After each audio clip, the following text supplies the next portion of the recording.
In starši ne odigrajo svoje vloge, ker tudi nimajo več očetov ni, pravijo se pritožujejo, očetov ni, ja seveda jih ni, ne.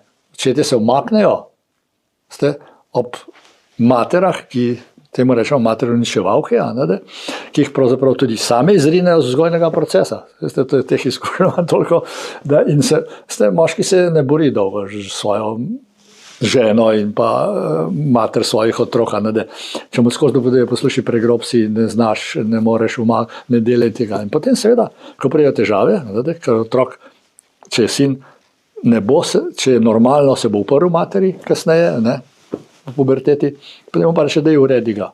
Prepozno, ker ga ni bilo v tem obdobju kot vzgojiteljna zraven, ker je mati glavno vlogo igrala. In očetje se umaknejo.